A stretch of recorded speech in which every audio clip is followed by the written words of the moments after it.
Here's to these guys, resident of Sackville. I think I came in the mid 90s, 95, 96, something like that. I think so. Just a youngster. So I've been here a while, but I don't have the history these guys have. Now I'll do a brief intro to them, a few things that they thought might be worth mentioning. And I'll start with Sandy on my immediate left. Sandy's a lifelong naturalist, and he has worked as a teacher, film distributor, planner, and the last 40 years as a freelance writer. And he's written numerous books, including On the Brink, Endangered Species in Canada, and A Passion for Wildlife, A History of the Canadian Wildlife Service. More recently, he worked on and narrated a documentary film, Peep, The Great Migration, which I'm hoping many of us managed to get to see. I know some of us did. So that was a wonderful. Thanks for the narration, and it's good. Privilege to do it. And Al Smith is in the middle. He's a native Sackvillian, Bachelor of Science from Mount A in 1965, Master of Science from Acadia in 1967, one of the Acadia hordes that came back to CWS here. And he's employed by the Canadian Wildlife Service as a wildlife biologist, retiring after 31 years of service. And when I came to Sackville, it was to work at CWS again. I'd worked before with them, but this was to work at the office here. And my supervisor was Al Smith. So he was in the hierarchy up in the sky there. He's currently very active with volunteer activities, including the Tantramar Heritage Trust, where he serves as vice president and chairman of the Trust Publications Committee. And Paul, I guess Paul's also very busy with the Heritage Trust, are you not, Paul? And he's also a member of the board of directors of Cape Germain Nature Center. Paul began birding when a Boy Scout of 10, got serious about it when leading canoeing ventures in northern Minnesota and western Ontario during college, and by grad school had joined Christmas bird counts in Atlanta. On arriving in Sackville in 1970, he quickly realized the range of birds was strikingly different, but by 1971, Al had drawn him out onto the Tormentine and Sackville bird counts. So he was seeing some winter birds that he might not have seen in Atlanta. And soon, Al was talking about starting a local naturalist club. And is there a progression from Christmas bird counts to naturalist club, the same sort of? There is, and I'll be speaking about that. Yes, good. Sorry, didn't mean to steal any thunder. No, that's quite all right. And you slip further and further is. I'm sorry? It's a slippery slope. Yes, once you start. And Paul goes on to say, Con des Blancs, is that how I pronounce it? Yes. Dragged me out on a breeding bird survey, and he's still doing them. I'm impressed.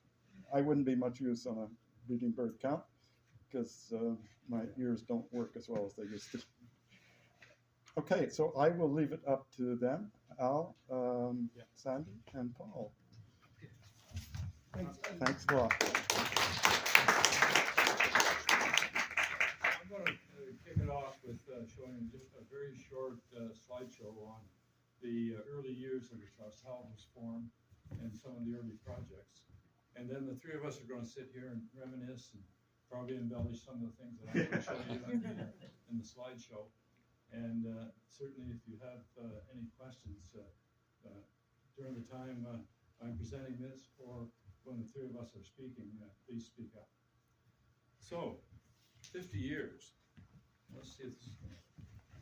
All right, I'll take you back a long time here to 1947. And you're probably wondering why the Naturalist Club was formed in 73.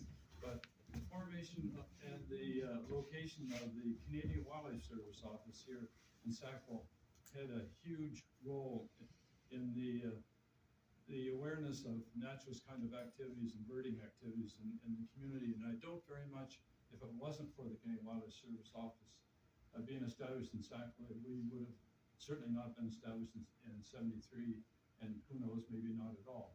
So there is a direct role. And this chap is Joe Boyer.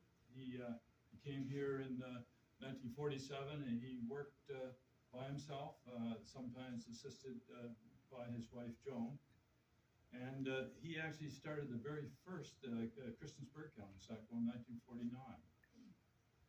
He's seen in the photograph here banding a banks wall.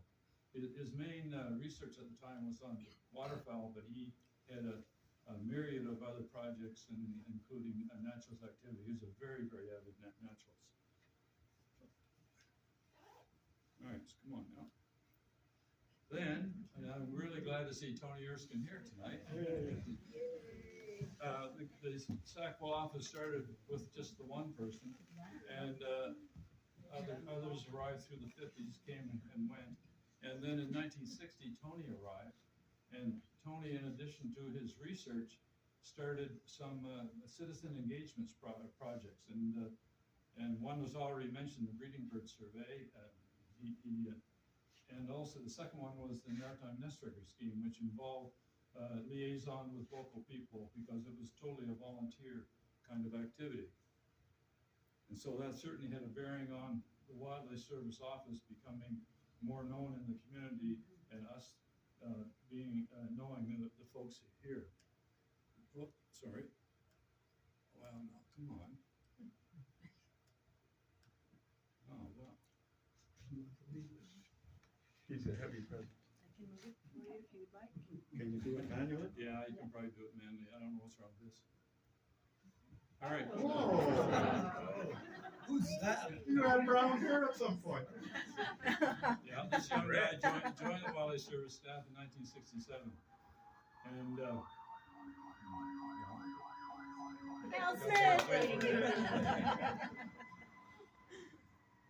and I had a wide variety of activities with the service starting out.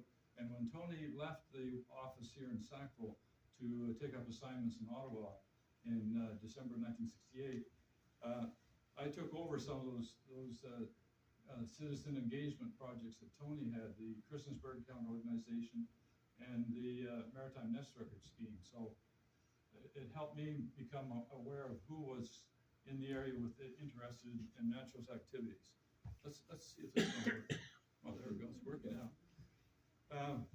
Then the New Brunswick Federation of Naturalists, David Christie, who was the curator of the Natural Science Department at the New Brunswick Museum, had been talking about this for quite some time.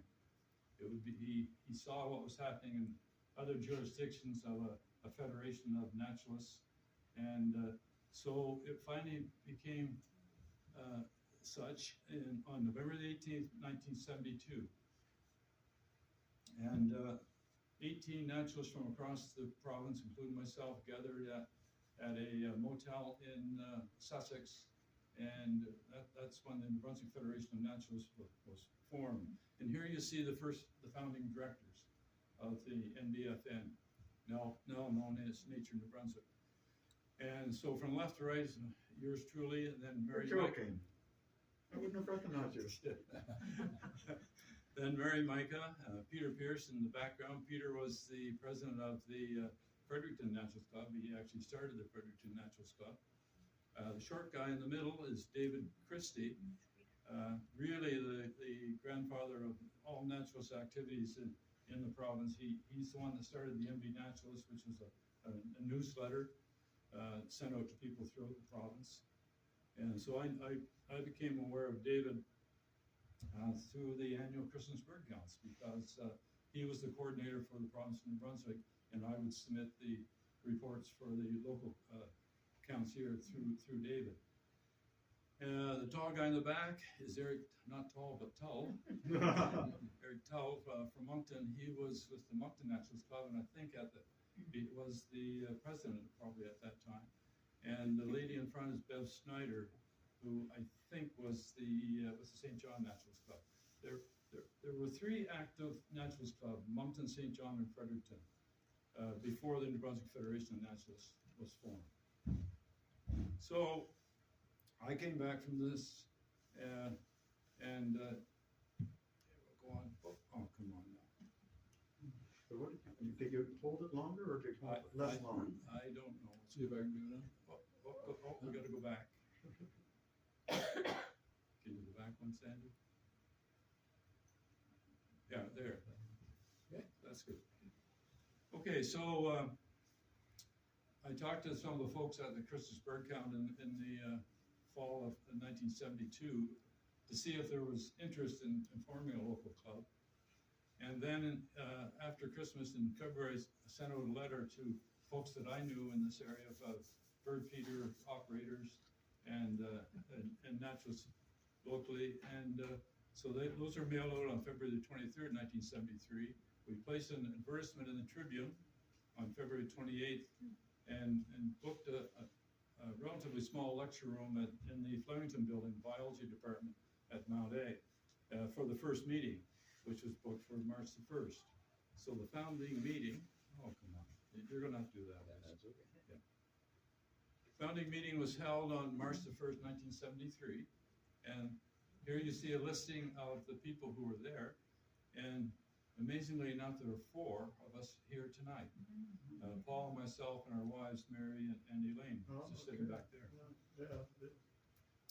So there's Paula Mary Jean Burke was a local birder and a bird feeder operator. Murray Burns was the teacher from the high school, but also very active with feeding birds. Roger Calkins was a professor at Mount A, was he not?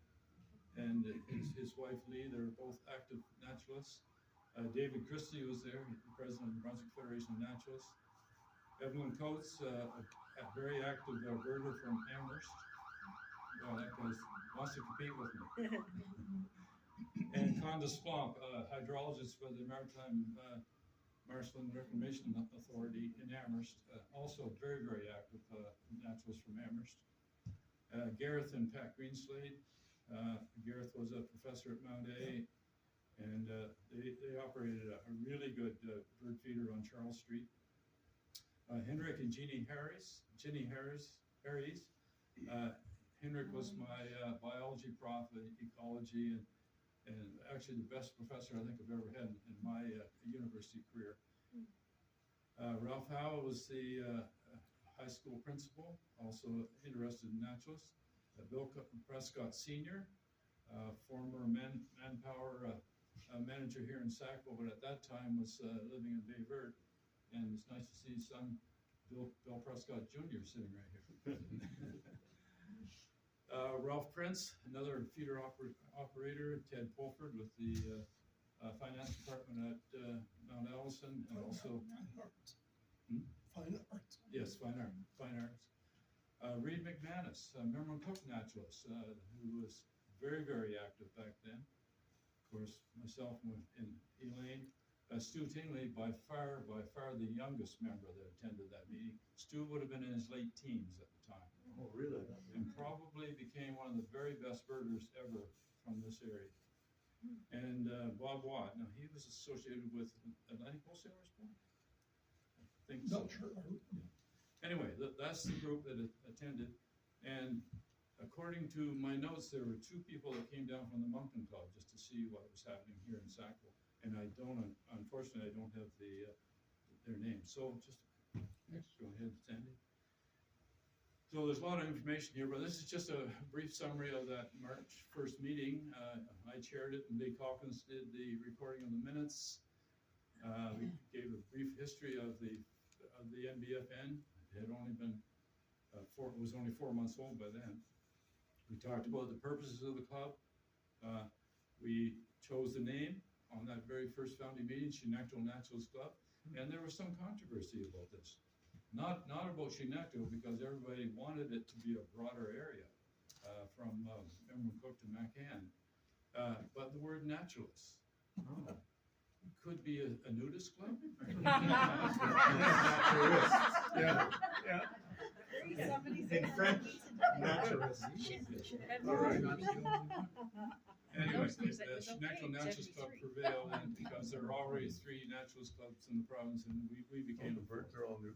We decided the meetings would be held monthly on the first Thursday. At that founding meeting, we appointed a constitution committee and a nominating committee. And David Christie spoke about the activities of the NBFN. And we had a film, A Way of Life, which is on predation. And then down the bottom, you can't see, we did schedule the next meeting for April the 5th, 1973. Next slide, Sandy.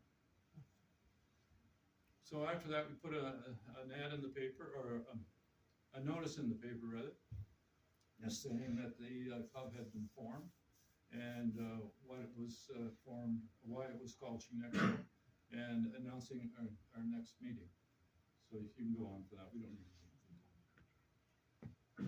So the actual first meeting of the club after the founding meeting was on the 5th of April, 1973. Again, I chaired it. We started out in that little lecture room in the biology building at Mount A, and so many people showed up, we had to immediately move it to the auditorium, the larger Flemington Auditorium, because we had 42 people at the second meeting. We had a draft constitution. It was adopted with minor amendments. The officers were elected. President Paul Bogaard, Paul's right here, Vice President Ron Hounsell, and Secretary Lee Calkins. And then we also chose field secretaries for plants, mammals, birds, sea mollusks, and insects. Our first field trip was scheduled for April 28th to the Amherst Point Bird Sanctuary, and the leader was Candace Blanc. And there was some question about whether children could be brought in, and we resoundingly said yes. That's one thing that I always thought we should try to do with this club, is get a youth group going. We established the dues at $2 per member, or $3 per family. And the program that night was on purple martins. At that time, we did have breed and purple martins here in town. A fairly major colony on the end of Princess Street, and there's 2 or 3 other minor colonies. Next one, Sandy. So here's some of the highlights of activities for that very first year, well, partial year from April through to December 1973. We had birding field trips to the Amherst Point Bird Sanctuary. We went to local lakes and marshes along the sea coast, especially Cape Tremaine and Cape Tormentine. We had trips to locate local wild orchids. Henry Harry's led those, and tracing of wildflowers that escaped from ancestors' gardens. Another Henry Harry's led excursion. We took a group of people from the club out to the Ponche Lake to assist, to witness and assist in waterfowl banding operations in August of that year. So people were able to actually handle waterfowl, identify the species, learn how to age and sex them, and apply a leg band to them. So that was kind of neat. We had a field trip to identify wild mushrooms. And we had an amateur astronomy program with a focus on the coming comet Kahutek, that later streaked across our skies in late December and early January 1974. So it's a pretty varied programming for that very first year. And then there was a November flamingo rescue. And that very first year, I have the list, it's up here if anybody wants to look at it. We had 49 members that were paid members for the club that very first year. So next. So. Oh my gosh. Plastic looks pretty good.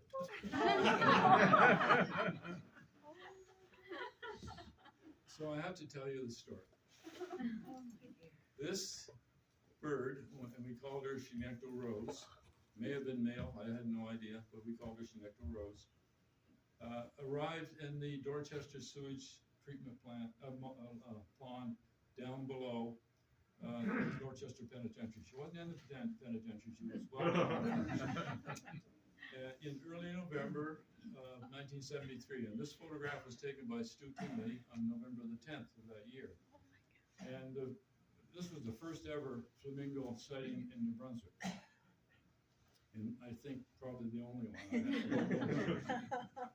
So we figured that it was probably an American flamingo that had flown up from possibly the southern states and possibly even Florida.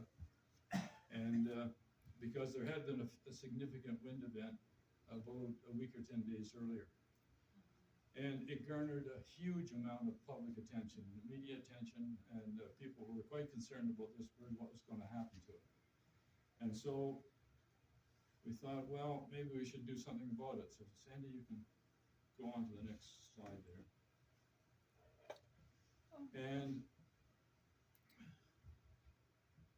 we actually managed to capture the bird. Now, how do we capture it? With a lot of determination. At night. We did it at night using a night lighting technique, using an old aircraft landing light, which was in the Wildlife Service basement, hooked up to a car battery, and went across that. We rode, or did we have the motor, Paul? Do you remember? We rode across, yeah. The Sewage Lagoon in the boat with a fellow in the front with my dad's big old Gasparot net. And we spotted this flamingo near the shore on the far side of the lagoon, and it just froze in the light. So as you can see, we caught it quite easily, and it was resident here. I lived on Queens Road at the time, and so I had ducks and geese, and so I put it in the pond, the pen for the holding pen here. But now that we had it and in the pen, and it was safe enough, but what were we going to do with it?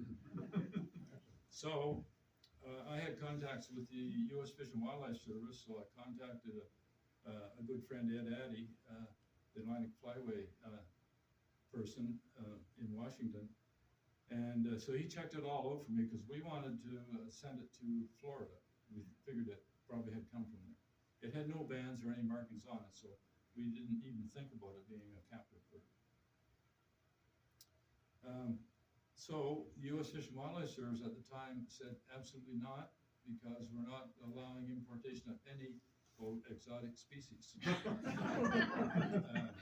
There was a blood disease called Newcastle disease going around, and they were not allowing anything like that to come in. So U.S. was a no-go. Somehow I got on to the Bahamas and the Rand Nature Center in Freeport and contacted them. And the director there said, "Oh, sure, we'll take your bird." And so, Just have to get it there. yeah, we had to get it there. Yeah. This story will get Give it the developed address a and little let it more. fly. So the next, so Oh my. here's You recognize the guy on the left. that's Paul on the left holding the flamingo's head, and Barry Hewson, biologist with the Canadian Wildlife Service, holding the bird. Notice that we have it well swaddled. We had a kind of a swaddling around here and taped so that it wouldn't flap and injure itself. And it actually had, because we had to put it in a dog kind of kennel, and Air Canada agreed to fly it, so at no charge. So here it is, and we'll talk about it a little bit more, and Paul has an interesting story to tell about it being transported to Moncton. Now, to complete the story, notice this flamingo has a black tip that goes right up to the crook of the bill. That is a Chilean flamingo. It is not an American flamingo. And we only discovered that in later years. And believe it or not, there was another Chilean flamingo. And I happened to be in Dr. Kelly's office one day, and I was waiting. You have to always wait to see a doctor. And I picked up this, and here's a second instant of a Chilean flamingo coming into Canada. This one went into Ottawa, right near the apartment buildings. And the local naturalists there observed it, and they tried their darndest to catch it with traps and one thing or another. It took them over a month to catch it. It took us one night. But it's an interesting story if anybody wants to look at it. We don't know if it's the same bird. No. Well, they actually found out where their bird came from, and it was from a captive flock in Litchfield, Connecticut. Now, you think about Chilean flamingos in the southern hemisphere. When the days get shorter, they don't fly south, do they? They fly north. So maybe that's why this bird came north as well. We don't know, of course. but it was on the official list of birds from New Brunswick, and it's been taken off now because it was obviously a bird from a captive flock somewhere, even though it was not marked. When it got down to go on to the next slide. When it got down to Freeport, and Dr. Paul Fluke picked it up from the Rand Nature Center, he got in touch with me right away and said the bird was absolutely fine. It took over the feeding trough. So that tells you something as well, right? It had to be from a captive flock. But it got a lot more news coverage. That's from the Moncton paper on the left, and the one on the right is from the Montreal Star. Plus the local paper, and for some reason I don't have the articles from the local paper. Next. Just to finish up with a couple of other things that the club has been involved with over the years. In 1981, Tony Erskine from the Wildlife Service organized the Wilson Ornithological Society to, oh, by the way, Tony came back. 1979, Tony? 81. So, no, when did you come back to Sackville from Ottawa? 77. So this is the 62nd annual meeting of the Wilson Ornithological Society was here, and you'll notice on the bottom here it was hosted by the Canadian Wildlife Service, Mount Elson University, and the Chinecto Naturalist Club. So the club manned a birding information desk, and we did a number of local birding field trips. Next one. You probably knew that the Chinecto Naturalist Club was somewhat involved with the early years of the founding of the Sackville Waterfowl Park. And there was a very thorough position paper from the club prepared by the three of us rascals here in front, and presented to the town in January of 1986, and it went to town council.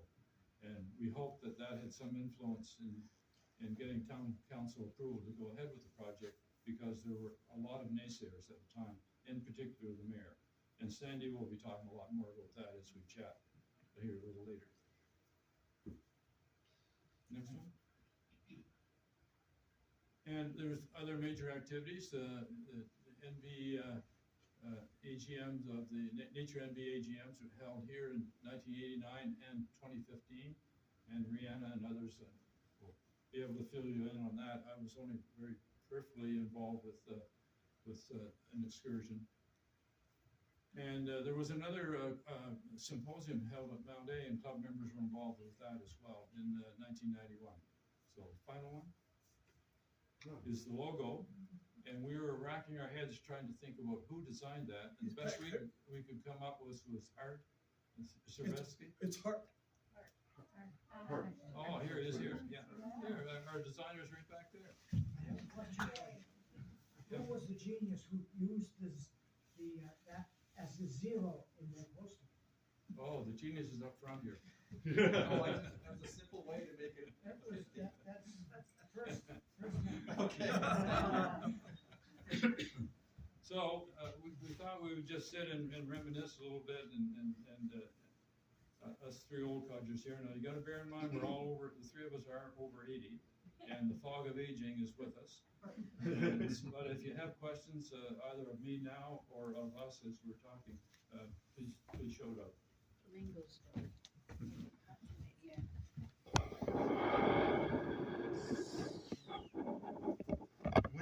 When did the logo come into being? Ask Hart. Hart? Yeah, Art.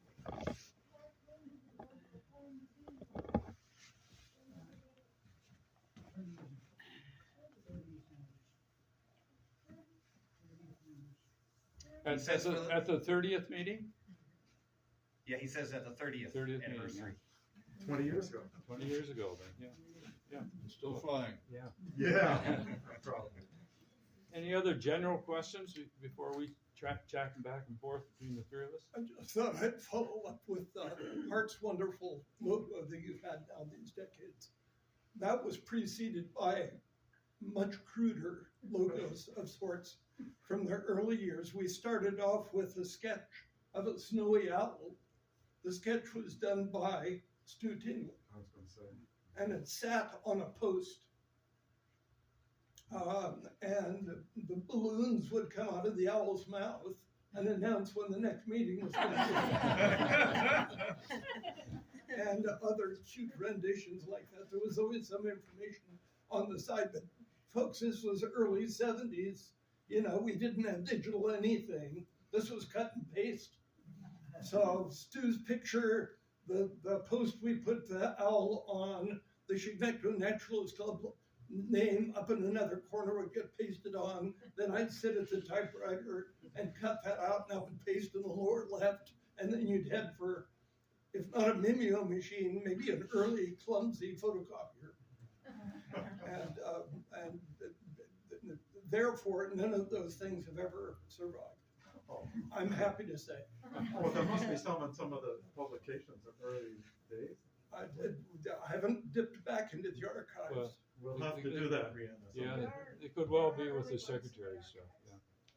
So they do survive, because we have an archivist. I thought I'd pick up on the Chignecto Rose story. Air Canada, I'm pretty sure it was Air Canada that said, okay, Mr. Smith, we'll fly it down there, but you realize it's got to be in a cage, and we don't want it to destroy itself inside the cage, so you're going to have to wrap it up. That's where that swaddling thing came from.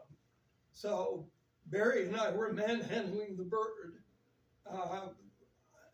Actually, this didn't work very well, but we were trying to handle the bird and trying to contain its wings and wrap some gauze around that. And then Barry got busy with some tape. So you saw the product. We were able to hold it quite conveniently after that. We got in the car. I don't know, Al, whether it's you who drove.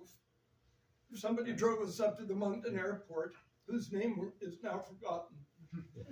And Barry came over to the car and said, get in the car. And he handed me the bird. So the bird sat in my lap, I must say, all the way from here to the Moncton Airport. I think that's the only time that's happened, since it's the only flamingo we ever had. Air Canada was waiting with the dog cage for the airplane, and we simply left it wrapped up the way it was. And the folks at the other end eventually said, it's probably because of that it ended up in pretty good shape. Otherwise, it would have nervously banged around and done serious damage. But it actually arrived in excellent shape. The only other piece of the story I wanted to admit, Mary, my wife has encouraged me to remember that we discovered that if you take that wonderful elixir produced by the Marshlands Inn called rhubarb punch, or perhaps you make rhubarb punch yourself early in the spring, and you add a little tipple of your favorite vodka or whatever it might be, you get this wonderful drink called the Chignecto Rose.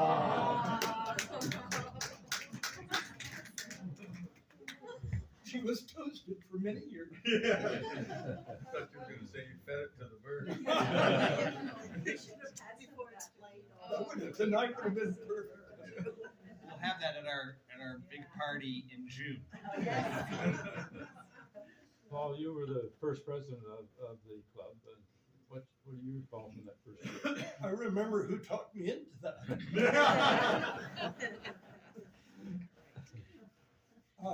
Two of the people Al mentioned on that first list were Lee and Roger Calkins. They were colleagues at Mount A and good friends. And arrived at Mount A, was keen to do some birding, strange new territory. Roger and Lee were the first people I ended up meeting and talking about that with. They were already beginning to be active themselves. I think they'd been here, 7 or 8 years. A lifetime. I mean, how can you stay in one place for 7 or 8 years? I remember thinking. Of course, that's 50 years ago. And they said the guy you need to talk to is down at the Canadian Wildlife Service, which was still in town. Your office was next to the post office. In the federal building. Yeah. So I walked in and introduced myself, and Al said, "Have you ever been on a Christmas bird count?" You said yes. I said yes, but it was nothing like this. We didn't even wear coats, you know, in Atlanta. So it was a shock and surprise. as I said earlier, once you meet this guy, everything else is a slippery slope down into the activities of natural. Very much so, but speaking as a latecomer, because I didn't arrive in Sackville until 1978 when the club was already 5 years old, it was really a wonderfully valuable resource to find here. I arrived from Montreal, so Wendy and I had a sort of a farm property out in Middle Sackville, our boys, and started thinking, well, where is this and what is there around it? And I ran into these guys and the Chignecto Naturalist Club and found that it was the most wonderful door to open the whole of Tantramar and Chignecto and the Central Maritimes that one could possibly imagine. The field trips to, Amherst Point, Macan, Cape Tormentine, Cape Tremaine. Have to remember that Cape Tremaine was not entirely accessible in those days because the bridge wouldn't be built for another, 20 some years. Yeah. But you could get out to the edges of it at least. And I remember my first Christmas bird count organized by Al, and I was teamed up with Stu Tingley, and we went out around a part of the Cape, the sort of inland part of the Cape Tormentine route, and just had a wonderful time. And so I realized that I had not come to a strange place, but arrived home. And it's felt that way ever since. Thank you, guys. Of course, when I was first president, I was only in town 2 or 3 years. Certainly did not know the region at all well, did not know the local wildlife nearly well enough. I'm happy to say that's changed over time. But being introduced to this area by Al, who grew up here, and Henrik, who lived outside in the field, and some of the other knowledgeable people that were quickly joining us. Condes Blanc has been mentioned. Bill Fairbanks, you've been involved with the club an awful long time. True. The club still goes to McCann on trips, right? It still goes to Germain and Tormentine on counts. Do you still go to Amherst Point? Yes, there isn't a regular one, but A lot of us participate in the Amherst Christmas bird count. that's right. Yeah, and that territory is included in it. So we were quickly establishing field trips as a regular activity in many of the same areas you still take field trips to. And it's for good reason. That's because they're the best spots and most interesting spots we have around. I can remember one that I bet you don't do anymore. And I remember that it was prompted by Henrik, who would always come to the meetings prompted with good things for us to try we hadn't done before. And that was usually plants, of course, but this time he wanted us to go to Cookville, on kind of the far end of Upper Cookville. There were some interesting plants out there, but he recommended we go late in the day because he had heard, somebody had told him that you could hear whippoorwill from Upper Cookville. And I grew up knowing whippoorwill and thought that was going to be kind of ho-hum. But of course, I had never heard one here. I don't know if I've ever heard them here since. But Henrik led us out to Upper Cookville. We were there through the spring peeper and trilling toad screams that if you're in the right place, right, are almost deafening. yes. And eventually, as that quieted down and on into the early evening, we actually could hear whippoorwill. Wow. Oh my God. Do you know if people are still hearing them around? I don't know. Anyone? Roland? No. Ted? No. Woodcock are back, so you'll hear them now. Oh, this year? I saw one yesterday. Oh, cool. The Upper Cape Road. So another early trip were spring peeper and woodcock trips, right? Watch the woodcock air. Those were fabulous experiences. We sometimes combine that with owl. things, and I think we have an all trip coming up, Yes. Jeff, and we'll be going out to Jolliger Lakes, and so we've had woodcock there before. I can't tell you how many years we thought it was going to be a wonderful thing to have tracks in the snow trips. We still have them.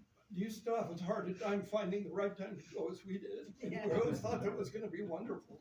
And then the tracks would be gone by the time you get there. And then 3 days later, there'd be another good fresh snow. And then you'd organize the trip and then it would be too late. Well, we've been lucky, actually.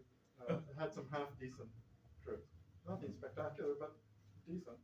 Good variety. Have you had Don Colpitz, the forest ranger, to lead those trips? We used to. Yeah. Yeah. He's not walking as well. No. So we haven't had in the last few. He's sort of begged off the last few years. But Richard Elliott and I have gone out, and who did we have? Well, Richard Elliott did the one this year, and we all sort of chip in. So yeah, that's good. I remember another field trip which was planned, but I don't think we ever went because of tides. And that was to visit the submerged forest Right. down below Fort Beauséjour. And Henrik was really keen to do that because Yeah, we did that trip one time. Yes, we did. We did do it? Yeah. Yeah, I must have been away then. It was about 89, I think. We did it in 1989. That sounds Okay, about right. yeah, And it was And Con de Swan led the trip. yeah. Henrik Con knew identified the the tides. species, at least what were the species at that time, as much as one could imagine. Some of them were hemlock and some were fir and spruce, as I recall. Yeah. But you could see the stumps that were there at the time. Yeah, Anne Ramsey, a student at Mount A who did her honors in 1963, actually did her thesis on that. And she used radiocarbon dating of those stumps, and they were 3,000 years old. Oh, wow. Yeah. I had no idea. No doubt there'll be some more stumps too as the tide rises. Yes, yeah. There's been a lot of siltation there though recently. We found some combs in as well Oh, really? at the time. Yeah. When we found combs. Yeah. Are the seeds still viable? Well, I expect it to be the same, you know. Sandy, tell us a story about the thoughts on Sackville Waterfowl Park. Oh, that's good. Okay, because that is another thing that this club bears a great deal of responsibility for, and in fact, if it were not for the Shugnectar Naturalist Club, I think it'd be fair to say that we wouldn't have a Sackville Waterfowl Park out here. In 1984, the town of Sackville hired a planner from a company named BDA Associates in Sussex. The planner's name was Jim Sackville. Isn't that Seemed to be very appropriate. And he pulled together a very interesting report suggesting that being on the edge of the marsh and a major sort of area for breeding waterfowl and migrating waterfowl, that wetlands and waterfowl might be a really good theme to build the town's identity around. And some folks at the town thought that was a really great idea and put ducks' heads on the handles of the park benches and a duck on the Welcome to Sackville sign, and thought they pretty well thought they pretty well done the job. But part of what Jim Sackville had suggested as well was to make use of the area that we were living in as a living classroom, lab, recreational space, whatever, and to really take care of and get to know our environment. The initial reaction of the town about going that far was not positive, to say the least. Well, especially the mayor. Especially the mayor. But I'll come to him again in a minute. After it was sort of made quite clear that the mayor was not interested in this council, not interested particularly. Al came back to the Naturalist Club and gave a sort of a general pitch on the idea, and we established a sort of a working committee. 3 of the members were here. It just happens I was president. I was the first president for 2 or 3 years. Then happily other people were willing to take over that job. And that lasted for about 12 years or so. And then we ran out of ready volunteers. Yes. So they came back around at the beginning and said, why don't you do that again? So it just turns out that Right. when Al first brought this idea to me, thought that was a great idea, but how are we going to do that? I said, well, let's use the Naturalist Club as the forum. Exactly. To And what should I discuss this. find in the archives, if you will, in the files, but a letter from Paul Bogaard, President, Chignecto Naturalist, to Jim Sackville, BDA Associate, Sussex, saying, how would you like to come and give us a talk about your ideas for what might be developed here in terms of acknowledgement of wildlife, or of waterfowl in particular, and wetlands. And at the same time, this little working committee of Al, Paul, myself, Henry Harris, were sort of putting some flesh on the bones concerning that, and pulled together kind of a preliminary report, and put that together for the approval of the Naturalist Club, in conjunction with the sort of presentation that Jim Sackville came to make. And so the Naturalist Club, being impressionable people, said, oh yes, what a good idea. And talked to, Most of them did. yeah, most of them, yes. 1 or 2 thought that flooding an area that was already a kind of naturalized wetland was messing with nature too much. But in order to get something done, we had to be able to do something.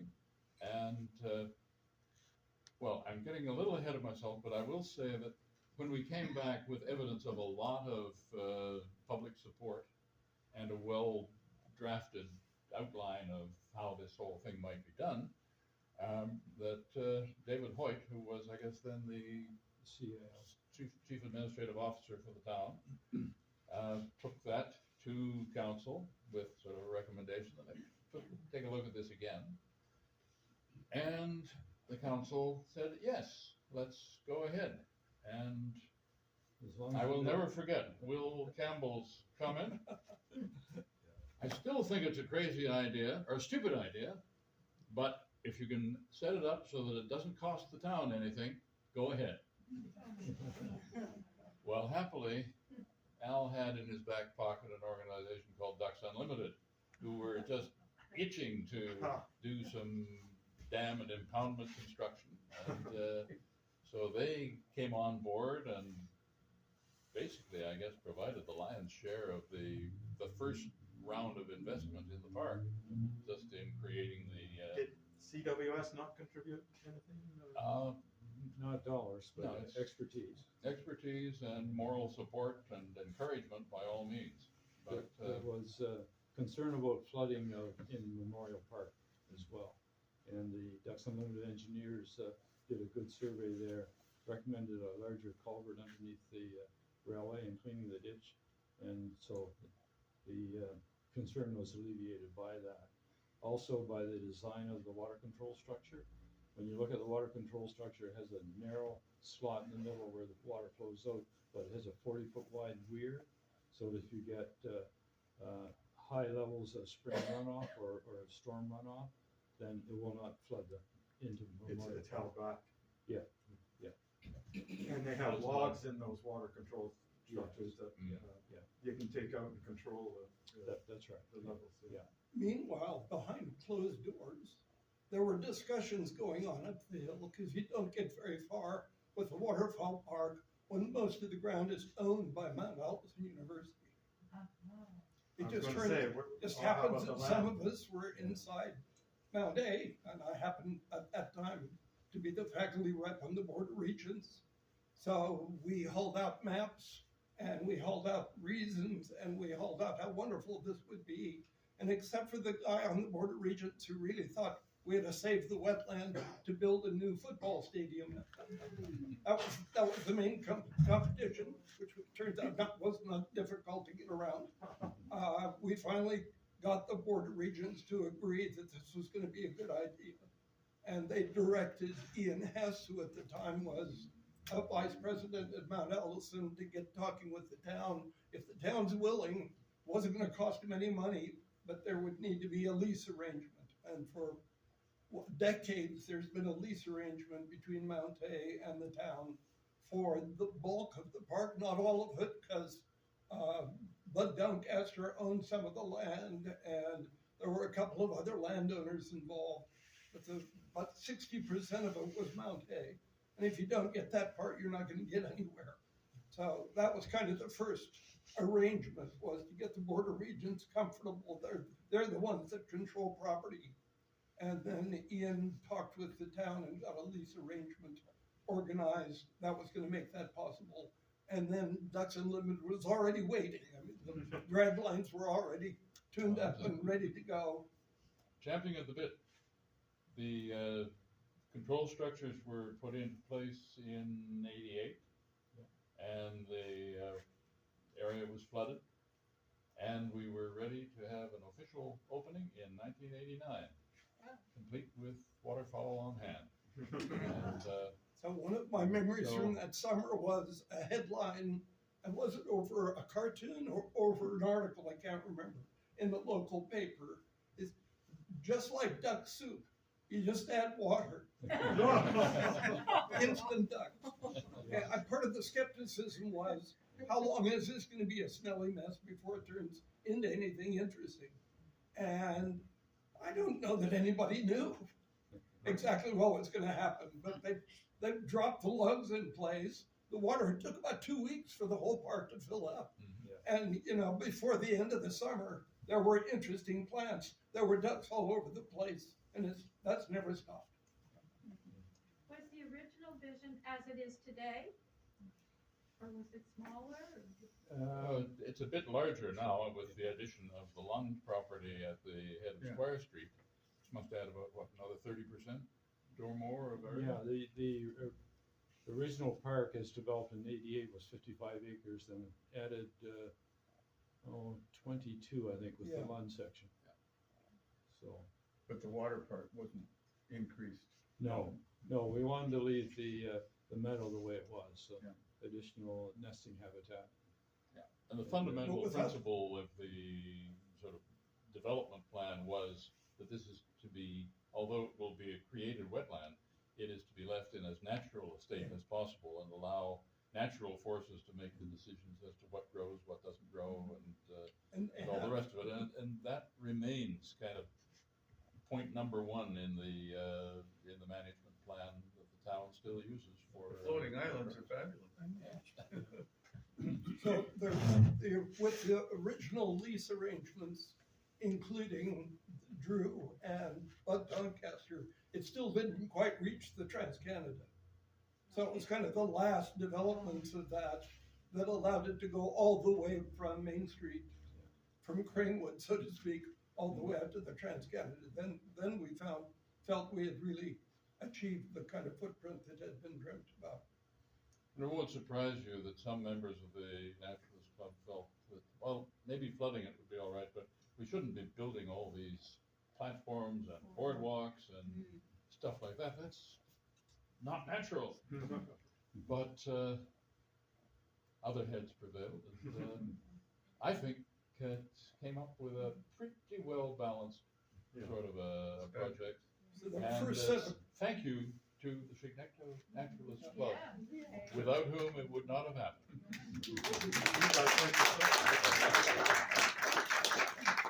The first trails we put in within the first couple of years were paid for by grants that Al and I arranged for with the province. The town couldn't ask for those kind of programs or grants because municipalities can't receive at least in those cases. So, a special organization was set up and incorporated to receive funding like that. But it was really the same Three Musketeers that were responsible for putting those proposals and grants together and got this. That first round of money was 100,000, 90,000, Yeah. something like that. The company that we had to incorporate was called Wings on the Wind Limited. And through Wings on the Wind Limited, we were able to access these tourism subsidiary grants that the municipality couldn't. So that paid for all of the initial boardwalks and things that went in. The latest ones that you see there now were totally paid for by the town, Yeah. but probably through some grants that they could access as well. But they're all made of cedar and they're going to last a while. Yeah. So certainly the original vision was some trails, and they've moved a little bit and have been improved a great deal, but the dream always was that you would have that kind of access. I don't think any of us quite appreciated to what degree it would happen and how quickly it would happen. But the feathered denizens of the marshland out here, that it would take heavy slogging and hours of moving around to go see something interesting. When now all you had to do was walk easily down a boardwalk and the rails would step forward and sing to you and allow you to take photographs. And you know what a photographer's heaven the waterfowl park has been. That was just kind of all icing on the cake. And it's such a wonderful family-friendly place. Yeah. And so many people in town use it. I mean, what a wonderful place to walk your dog, as long as they're on leashes, hopefully. It's just, everyone seems to be out there on good days. And in the winter, ice skating. And pickup hockey with John Crawford. Yes, yes. Brianna, you were one of the principal organizers, at least of the second one, maybe the first one too, the annual general meeting of the Nature NB. Do you want to say a few words about that? That was 8 years ago. And because spring was on me. But I wasn't the only one. Pam Novak was president at the time, very busy. And so we formed a committee, Vicki, Bruce, Andrew, of course, yes. Roland. Jerry, Roland. Yeah, there were, and you know, I was really worried about it. I sat on enough committees at Mount A and so on to think, oh God, a committee. But this committee was the most wonderful committee. Everybody got along, everybody volunteered to do what needed to be done, and they did it. We had a blast organizing it. It was the first time that the FON invited the Nova Scotia participants. And so we ended up having well over 200 people, which was the largest group, I believe, that Festival of Nature had ever had come. And it took a lot of organizing because we had to add more trips. We had to find more people to lead those trips. We had to get them in and out of the Civic Center without there being gridlock. But it all worked out in the end very well. And for several years after going to subsequent festivals of nature, people would say, oh, you're from Sackville. That was the best FON I've ever been to. So I think people appreciate it. Yeah, wonderful. That's good, Jane. Actually, I think there was an earlier meeting of the Federation of Naturalists here 20 years earlier than that. We have a 50-year stretch after all. And on that occasion, I thought that was the first time the provincial organization in New Brunswick met at the same time with, what did they call themselves? Field Naturalists of Nova Scotia. That was their federation. They met together here. We had always been an Amherst-Sackville cross-border organization, always have been, still are. And that was the first time those two one of the few times, and until you issued your invitation, that those two federations ever actually met together. Yeah, I don't know if the one in our time, I'm not sure if it was an annual general meeting for the Nova Scotia folks as well, or if it was just they were invited to participate. I think it was more like that. Yeah. Just invited, I know. I was down there then. At that time, actually, Bob Bancroft was the president of the Nova Scotia Federation, and he joined our committee and came to quite a few of our pre-planning meetings. Remember that.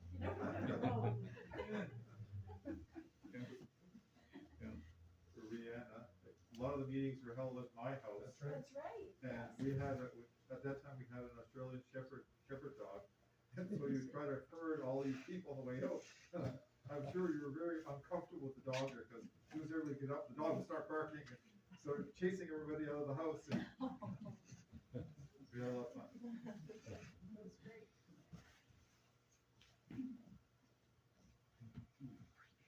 Any other comments or questions, or? Yes. I just want to say that I had the pleasure one year during Christmas bird counts to do the elite sector of Cape Tormentine count in the company of these three. I'm sure they don't remember me being there. Yes, I do. But it was sort of an honor to get up into the Cape Tormentine count.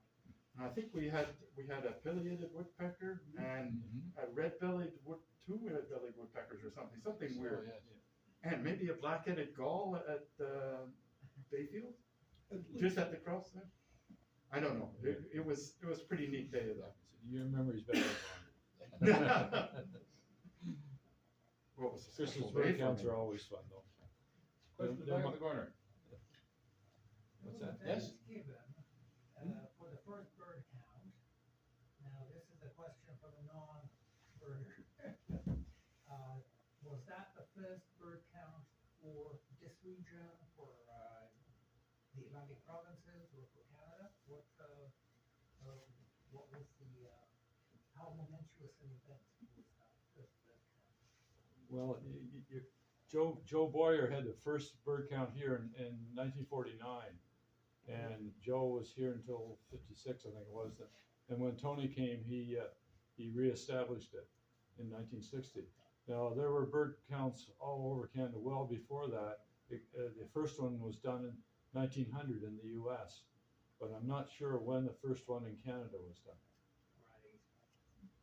I was aware of earlier dates in the U.S., but I was curious about that. I'm sure that information's available, but I don't I know. thought maybe West Coast. I thought Vancouver or something might have been early, but I'm not sure. And didn't Tony set up a couple of bird counts here quite early on? 1960.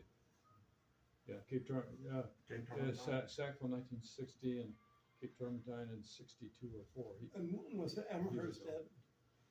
Amherst was, well, Conde Sponk was doing Amherst in the late 60s, but it was, the circle was changed when Stu Tingley took it over in the early 70s to the way it is now.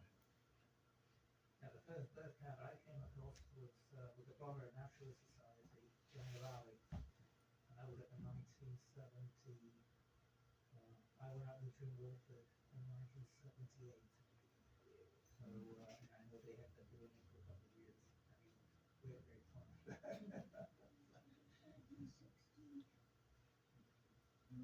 Locally here, we've always had these three. And then we would wander off and find another one occasionally if three wasn't enough to satisfy you. But the standard has been Tormentine, Sackville, and then Amherst. And after that, it's time to go back to the classroom. Time to focus on Christmas after.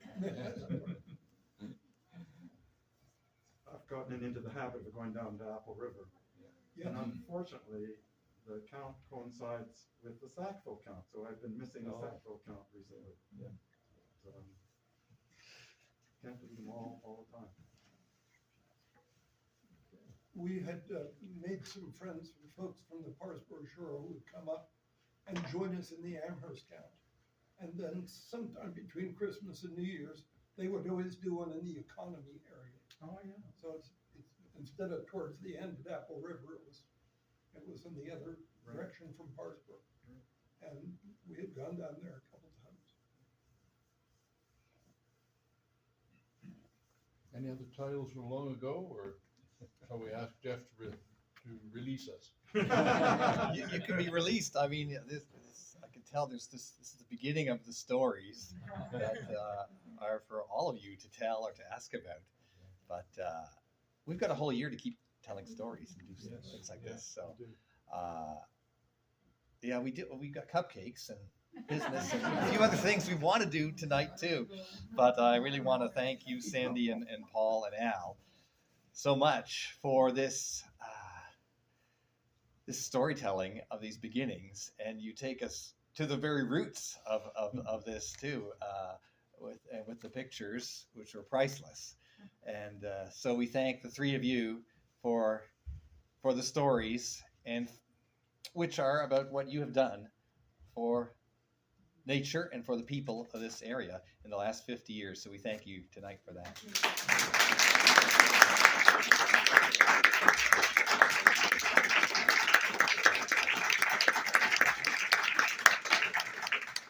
It's been a lot of fun trying to find